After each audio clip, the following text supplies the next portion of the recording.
Israel's military has announced that it carried out an airstrike in Doha targeting Hamas leaders. The operation in Doha has been named Summit of Fire by Israel.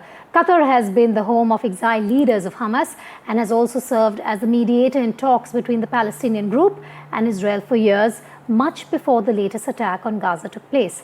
The strike could complicate the ongoing negotiations regarding ceasefire in Gaza and the release of hostages taken in after the attack by Hamas on the 7th of October 2023. Qatar has condemned the attack, terming it as quote-unquote cowardly Israeli attack.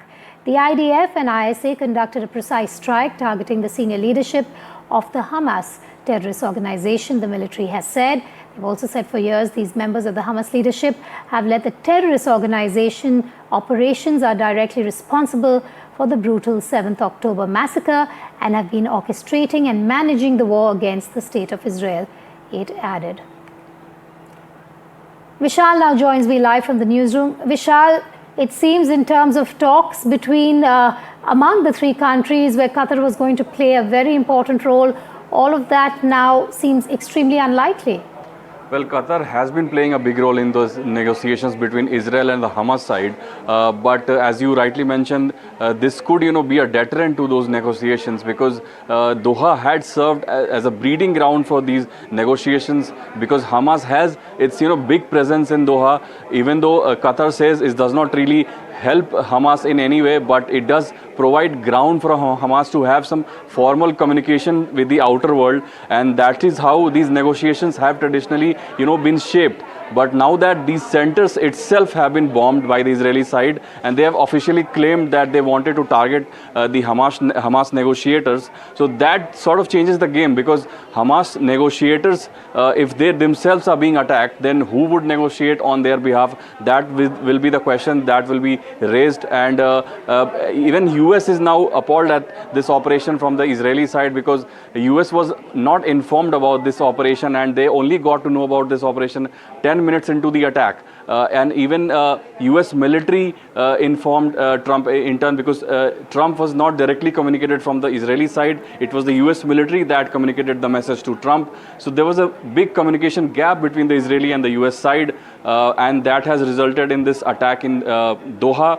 Qatar itself has condemned these attacks, but it will have to be seen how this, shapes the war because now the now the ground where the negotiations take place, Absolutely. that itself has been bombed. And what of the hostages still with the Hamas? That's the other big question. This is a huge setback on those talks to release the remaining hostages. Do stay with me because we also want to tell our viewers that the administration of the US President Donald Trump has said it notified Qatari officials before Israel's attack on Hamas negotiators in Doha, a claim refuted by the Gulf country.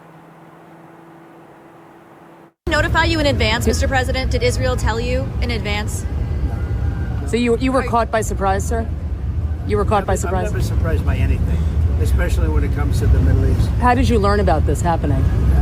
I'll be giving a full statement tomorrow, but I will tell you this. I was very unhappy about it, very unhappy about every aspect, and we got to get the hostages back. But I was very unhappy about the way that went down.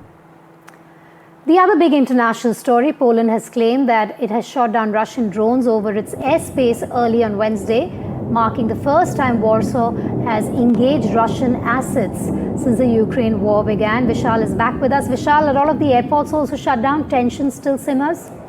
Yeah, that's exactly right. And this was quite surprising because Poland has been off limits because Poland is sort of the border of the NATO region. It sits exactly on the cusp of, NATO territory and the Russian alliance. So it will have to be seen how this, unfolds because it's not official attack from the Russian side, but some of the drones that were directed towards Ukraine, they veered towards the, Polish side. It will have to be investigated whether these drones were, purposely, sent to the Polish territory. That would mark a significant, inflection point in this whole Russia-Ukraine war because if Poland is attacked, that would mean NATO itself is attacked. And if NATO is attacked, one of the countries of NATO is attacked, all the other countries will have to congregate. They will have to launch an attack on Russia. That is sort of far-fetched now, because it's not official as if Russia has indeed conducted these strikes. But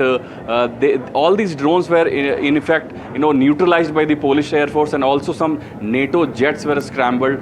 The drones did not have any impact on the Polish territory, but the fact that they breached the airspace, that will be quite a big blow to the NATO side. How they respond, that will have to be seen. Whether they also conduct a similar operation, that will have to be seen.